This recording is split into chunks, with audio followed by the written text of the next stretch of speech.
Assalamualaikum warahmatullahi wabarakatuh. Perkenalkan, nama saya Inayah Wulandari. Pada video kali ini saya akan menjelaskan sedikit materi mengenai dampak anemia pada remaja. Sebelumnya, kurang darah atau anemia merupakan kondisi ketika tubuh kekurangan sel darah merah sehat atau sel darah merah tidak berfungsi dengan baik. Hal ini menyebabkan penderita anemia sering mengalami pucat, lemas, dan mudah lelah. Gejala anemia sendiri rata-rata sering terjadi pada ibu hamil dan remaja putri. Pada remaja sendiri, anemia sering terjadi karena tubuh kekurangan zat besi. Hal lain yang memicu terjadinya anemia yaitu memiliki aktivitas fisik yang cukup tinggi, terutama pada remaja putri, menjalani diet vegetarian atau vegan, mengalami pendarahan menstruasi yang berlebihan, dan juga obesitas. Penyebab anemia sendiri tadi sudah dijelaskan karena kurangnya sel darah merah sehat atau hemoglobin. Akibatnya sel-sel dalam tubuh tidak mendapat cukup oksigen dan tidak dapat berfungsi secara normal. Apa saja gejala anemia? Gejala anemia sangat bervariasi tergantung pada penyebabnya. Melansir dari Healthy Children, gejala anemia yang kerap terjadi pada remaja yaitu pucat, terutama pada bagian pipi dan bibir. Kemudian pucat pada bagian dalam bawah kelopak mata dan pucat pada bantalan kuku, biasanya tidak berwarna merah muda. Gampang marah, susah konsentrasi, badan terasa lemah sehingga ingin tidur terus-menerus, dan juga mudah lelah. Itu untuk gejala umumnya. Bagaimana dengan gejala yang cukup parah?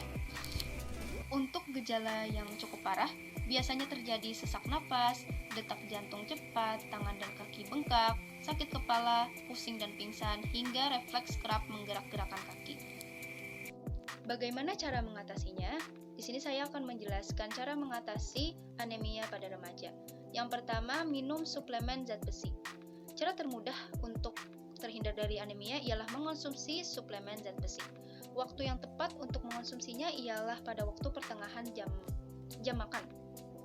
Misal, antara jam makan pagi dengan jam makan siang, atau pertengahan sore antara jam makan siang dengan jam makan malam.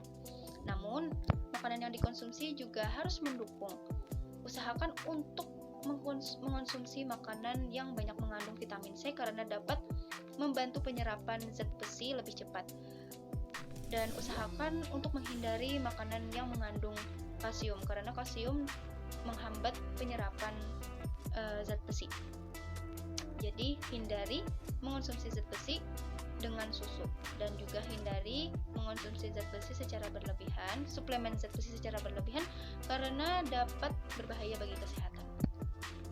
Yang kedua ialah memperbanyak makanan kaya akan zat besi.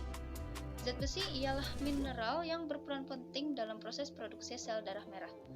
Mineral ini tidak diproduksi pada tubuh, sehingga kita perlu memenuhi asupannya dengan makanan kaya akan zat besi seperti daging tanpa lemak, unggas, ikan, sereal, roti, pasta yang diperkaya zat besi, buah-buahan kering seperti aprikot, kismis, dan prem, kemudian sayuran hijau seperti bayam dan kale, kacang-kacangan seperti kacang polong, kemudian beras merah, dan juga telur.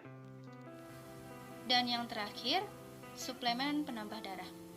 Untuk perempuan yang sudah mengalami menstruasi, biasanya diperbolehkan untuk mengonsumsi suplemen penambah darah atau multivitamin zat besi. Rekomendasinya biasanya untuk yang berumur 9 hingga 13 tahun itu 8 mg, sedangkan yang berumur 14 hingga 18 tahun mengonsumsi 15 mg per hari. Mungkin itu saja yang dapat saya sampaikan. Mohon maaf jika ada kesalahan dan ketidakjelasan kata dalam penyampaian. Terima kasih atas perhatiannya. Wassalamualaikum warahmatullahi wabarakatuh.